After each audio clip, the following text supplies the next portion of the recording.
ඒ හිතන්නකො ළමයි මං වගේ එකෙක් වලියක් මැදට ගියා මොකද වෙන්නේ කියලා. මේ බේවැල කාගේද ළමයි? ඈ? chance පන්ති බේවැල පාවිච්චි කරනවා. මම මගේ ජීවිතේ කාලේ කවදාවත් බේවැල පාවිච්චි කළේ නැහැ. ඈ? එහෙනම් මං ගහන්නේ නැහැ ළමයි.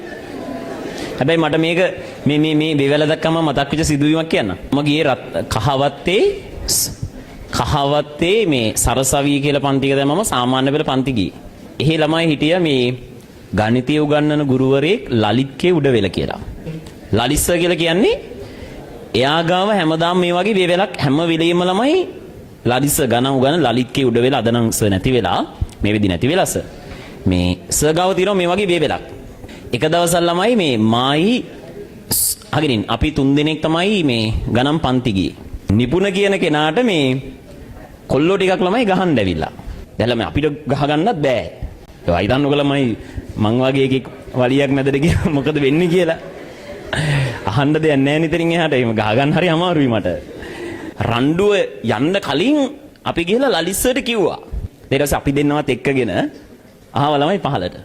ඇවිල්ලා දැන් සර් එනකොට කට්ටිය ඉන්න ඔක්කොම. මගේ යාළුවා ඉන්නවා, ගහන්න ආපියෝට ඉන්නවා. ඔක්කොම එක්කගෙන උඩට ගියා. ඔක්කොම එක්කගෙන උඩට ගිහිල්ලා දැන් මෙයා ගාව තියෙනවා මේ වගේ තඩි වේවැලක්. ලදිස්ස ගාව. ඒ ප්‍රසිද්ධයි ඒක. ඔයා විශ්වාස කරනවද මුලින්ම ගැහුවේ මටයි වරුණටයි. මුලින්ම ගැහුවේ මටයි වරුණටයි. මේ තඩි වේවැලකින් ගැහුවා ළමයි ගහිල්ලා. දැන් නිපුණයා පැත්තක රණ්ඩු වෙන්න ආපියොත් පැත්තක. මටයි මගේ යාළුවටයි ගැහුවා ළමයි ගැහිල්ලක්. දැන් මට හිතා ගන්න බෑ මොකද්ද හේතුව කියලා.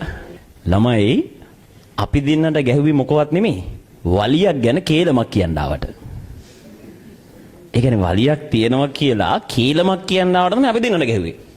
සර් කියනවා කොල්ලෝ ගහ ගන්න එක සාමාන්‍යයි. හැබැයි කේලම් කියන එක සාමාන්‍ය නෑ ළමයි. වැඩියෙන්ම බැන්නේ ළමයි අපි දෙන්නට. එදා ඉඳන් ළමයි මිනිහක් මරාගත්තත් කාටවත් වචනයක් කියන්නේ නෑ. ළමයි අපි ඉගෙන ගන්න කාලේ අපි මේ දැන් අද මම යම් පාත් එකක ඉන්නවනේ. ඒකට මාරු උදව්වක් වෙච්ච සර් කෙනෙක්.